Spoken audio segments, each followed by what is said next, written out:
William T sur ce sujet, est-ce qu'on en fait trop, les politiques, est-ce qu'ils en font trop sur cette période caniculaire?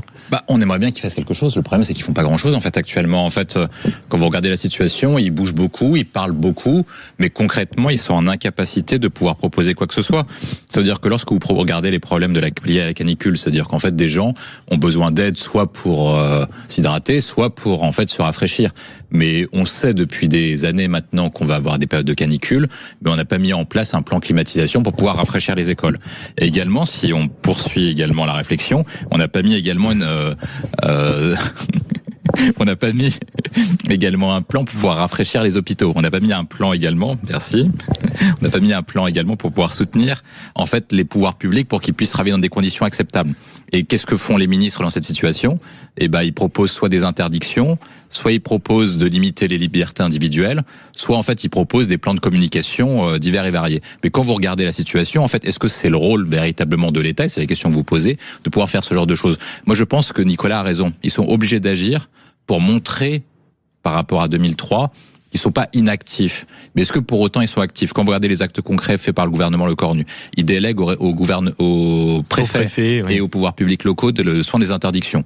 Sur les plans dits structurels ou les aménagements, ils le font pas non plus. Et ensuite, après, sur les interdictions, ils veulent pas interdire non plus parce qu'ils font comme au Covid, ils considèrent que c'est du cas par cas et c'est la question de la liberté et de la responsabilité individuelle. Donc en fait, ils bougent, mais ils n'agissent pas. Or, la canicule, c'est pas des délinquants qui ont... Quoique, il y a certains délinquants dans le monde... Qui profitent, qui travaillent et qui font bosser des industries qui sont à l'origine... Ah non, qui sont des délinquants, qui sont condamnés d'ailleurs par certains tribunaux. T'en fais des sacrés tunnels quand même, hein, pour balancer tes diatribes. Bizarrement, on en parle moins. Mais bref, vous rendez compte... à qui, je pense par exemple à des grands groupes qui sont français ou internationaux et qui travaillent à plein tube pour polluer un peu plus cette planète. Mais je reviens à ça. On a quand même fait la guerre à un virus. Il fallait faire la guerre à un virus. Aujourd'hui, on explique quand on voit l'état du monde, bon. Aujourd'hui, on explique qu'il faut faire la guerre au réchauffement climatique, mais en tout cas, on fait pas on prend pas les bonnes armes. On fait la guerre à la chaleur. Tout est sécuritaire, toutes les réponses sont sécuritaires. C'est intéressant, c'est que finalement la droite a gagné la bataille culturelle. Aujourd'hui, quand il y a un problème, il faut qu'on prenne en compte et il faut qu'on mette en compte et mette en cause les libertés des Français. Voilà à quoi on est arrivé. Est-ce qu'on a encore un peu de liberté, même quand il s'agit d'un sujet, on va dire aussi classique qu'une canicule, de la chaleur, du réchauffement climatique qui est prévu, je rappelle quand même depuis des années et des années. On poursuit la conversation avec William T. Bravo. C'est pas mal, ouais. Non mais c'est pas mal ce que dit Nicolas parce que lui il est toujours très fort. Ses amis, ils ont tout foiré depuis 40 ans et malgré tout, il arrive à pratiquer l'inversion accusatoire. Quand on regarde ce qui s'est passé sur la politique écologique, et notamment depuis le protocole de Kyoto, on a mis en place des politiques qui ont permis de baisser les émissions de gaz à effet de serre. Et pour autant, les baisses des émissions de gaz à effet de serre par habitant, c'est montré statistiquement, c'est les stats de l'OCDE, mais bon, je pense que tu connais pas, c'est trop compliqué pour toi. Je pense que t'as pas écouté, monsieur Jouzel, au micro de Maxime, juste avant. Arrête d'interrompre, tu vois, ça va être très simple. Donc, depuis cette mise en place du protocole de Kyoto, on met en place ce qu'on appelle la fiscalité pigouvienne. Fiscalité pigouvienne, ça, c'est les idées de Nicolas, c'est-à-dire on taxe sur les questions environnementales. Ça rapporte chaque année à l'État entre 60 et 90 milliards d'euros pour financer des politiques dites écologiques.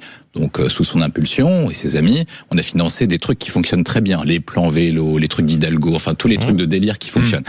Donc avec cette politique-là, depuis 20 ans, on dépense 60 à 90 milliards d'euros sur les politiques écologiques.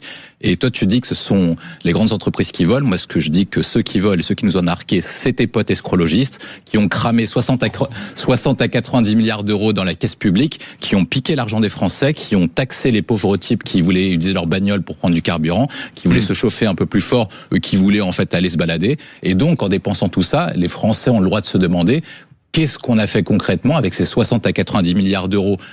Ils ont cramé la caisse et pour autant, on a toujours les effets du dérèglement climatique. Donc ça pose quand même question sur l'efficacité des grandes idées que tu as reprochez aux amis de William, d'une certaine manière, d'être tombé dans l'argument tout sécuritaire qui a visiblement gagné la bataille et lui vous accuse, on va dire, d'avoir construit un système économique qui taxe les plus précaires. Donc on va jamais s'en sortir là. Non mais surtout qui marche pas. Non mais surtout qui marche pas.